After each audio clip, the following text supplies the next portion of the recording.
Hello everybody and welcome to a new round of MTGA Tasting Notes. Today we have a very special wine because it is the first time we've made a wine like this. And it is something that we've been working on now for a little over 2 years to get it to be what we want it to be. This is our Grand Cask White Wine from the 2023 vintage. Something that is primarily Pinot Gris, although in other vintages we've used a little bit of Chenin Blanc, maybe some Grenache to kind of top it up, just as some very slight blending kind of touch-up has happened. But this first vintage of 2023, we decided to cut a little bit from the herd of what has been our white wine program for MTGA for the last few years, that Pinot Gris from Clarksburg. This was something that really started out as just kind of this question, can we make a white wine of this caliber, kind of in this style, with a variety from Northern California that isn't typically known for being that complex and being that interesting.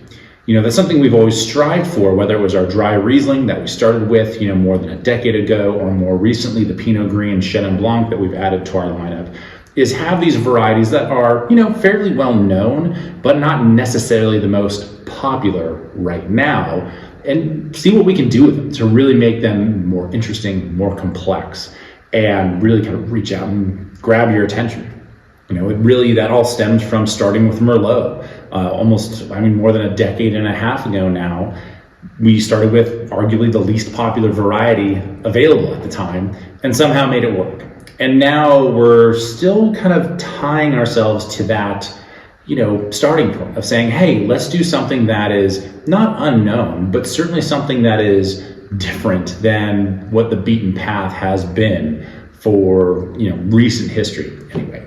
So the big difference with this, and stylistically what we wanted to do when it comes to Pinot Gris, and some of you may know it as Pinot Grigio, same grape, just depends on where it's grown. Very typically, I've tried to make it more with a French influence, hence the Pinot Gris rather than Grigio, the Italian version of it. But we wanted to give this some more depth, some more complexity. And I've never aged a white wine longer than about 8 months or so. We've tried to bottle them up when they're very crisp, very bright, and basically just in time for the spring and the summer months of the following year. It's been a very kind of quick process for us whenever we've been making white wine. But there are some really stellar whites out there that are aged for a year and a half, even longer. And that was something that I wanted to toy with. But there were other components to that I thought we were going to need. Number one was the oak program or the barrel program. How are we going to age this? What vessels are we going to utilize? So not only did we toy with the length of aging on this wine, but we completely overhauled the barrel program from what we would normally use. Now, the starting point for our white wines are typically some combination of stainless steel barrels, kind of a neutral container to keep those lots very bright, very refreshing, and then some neutral oak barrels. Barrels that have been used many, many times, so that way they're not imparting a whole lot of flavor or characteristics to the wine. They're just great storage containers that add this really nice kind of richness and roundness to the wine to give it, kind of help, soften up some of the rough edges and kind of the tartness and the structure that our white wines tend to have. We decided to turn, all that on its head. This white wine was aged for 3 times as long as actually closer to 4 times as long as any of our white wines we produced previously. The first 18 months were in barrel, and then we did another 6 months in bottle to finally get this where we wanted to go. So a full 2 years of aging before this white wine is starting to see the light of day now. Those barrels in particular, we also completely overhauled that. Instead of using stainless steel and neutral barrels, we bought 2 brand new barrels. We only used a portion of each of them. It was about 50-50 of each. One was going to be a French oak barrel from the Nadalie cooperage, their Perle Blanche barrel, which has just been fantastic to use. And we also used a Gamba barrel, which some of you are familiar with that barrel and how we've utilized some of the barrels, I should say, for our Merlot program. But they also had an Acacia barrel that we used and did a trial run of for this wine. And when those two powers combined, this was the end result. It took a really nice long time for those barrels to settle in, to not be too overwhelming in the wine, about that 18 months that I mentioned. It's something that just is, it's even for me, I thought it was going to be a little heavier handed, kind of rich, kind of creamy, but it has this great backbone, this amazing lift to it. And it really maintains kind of the natural, refreshing character that many of you have expected from our white wines in the past. It has been a real joy kind of doing this on a trial run basis. We've only made one barrel of it, a little less than 300 bottles when it's all said and done. We've only produced it so far in the 2023 and 2024 vintages. It's been kind of this white wine that's kind of been my, great white buffalo right now. Something that I've been trying to hunt down and, set my sights on, so to speak, to see if we could just make it happen. Now, on the nose, compared to, let's say our normal Pinot Gris that we've produced in the past, you certainly notice a little bit more of kind of that baking spice, the smokiness of some of these barrels. The Acacia barrel in particular added this really rich kind of like honey and blossomy kind of note, which I absolutely adored. The French oak barrel was actually far more subtle, a lot less heavy-handed than that Acacia. Just added this nice kind of like spice kind of character. So almost like your white pepper kind of thing going on there.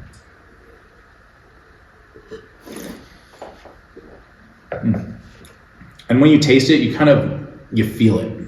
Where our white wines in the past have been a little bit more linear, just very bright, very crushable, very refreshing. This has a little bit more of that depth. It really kind of coats your mouth a little bit differently. The finish is a whole lot longer. It really kind of stretches and elongates, so it doesn't leave you hanging, but still keeps you coming back for more. Again, we didn't want to make this super big, super rich, stereotypical like oaky buttery thing. That was not what we wanted to do. We really wanted to try to stay true to what our white wines have been historically, but at the same time, add those extra layers to it that were really going to level this wine up.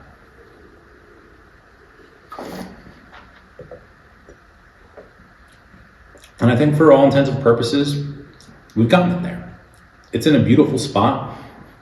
As this was in barrel and we were starting to toy with blending and what we were going to do with it and how we were going to bottle it up, man, I was just nervous. One, just because it was a style of wine I've never made before, but two, because I really didn't want to go too heavy-handed with it. And I'm very thankful that, yes, if you taste this next to any of our other white wines, you're like, oh, okay, that's a lot richer. But even on its own, just kind of tasting it in a vacuum by itself, you're like, oh, it's got this nice, these extra layers to it. There's a lot of complexity, there's a lot going on, but it's not heavy-handed. It's not hitting you upside the head. It's not going to be that ultra rich, intense kind of white wine that some California producers, make. We lean on, that stereotypical like oaky buttery thing I mentioned before. It still has enough acidity, still these bright fruit flavors that this Pinot Gris vineyard is really known for, and just gives it that nice lift that I think it needs to make it interesting and keep it interesting for you guys. So this is a wine that, with our whites, we typically would pair them with kind of like your lighter dishes. classic like seafood, or if you're going to go kind of the creamy Italian like pasta, like white sauce kind of pasta kind of thing going on, that works just great. This is the kind of wine that you can even stand up to something that's a little bit, I would say, richer. Something that's going to have a little bit more kind of body to it, or even has kind of like a spicier tone to it. Think of like Acacia pepe, something that's got a relatively like intense flavor. Like this would match up against that spiciness of the pepper like really, really well, and kind of be a yin and a yang to that. So this definitely provides a little bit more of kind of that refreshing quality to tone down and integrate with some of those more intense flavors from some certain dishes that you might like to enjoy every once in a while. Speaking of which, like cacio e pepe is like one of the cleanest, easiest, just like knock it out kind of pastas. Obviously hard to do perfectly, but always great to experiment because it just is this great flavor and pairs with almost anything, which is really nice. This is a white wine that hopefully will be getting out into the world here for you guys in the next couple of weeks. We'll start to have it here at the winery for tasting as well, so we can dive on into it and see what it is all about. If you want to check out more about this wine, you can head to our website, mtjawines.com. You could go to our wine by the numbers, or either scroll down to the very bottom of our homepage. You'll see the Grand Cask logo. You can click on that. That'll take you and give you any and all information that you might like to know about the wines that we're making under our Grand Cask label. Thank you guys so much for tuning in. We'll hope to see you next time here with some more MTGA wine tasting notes.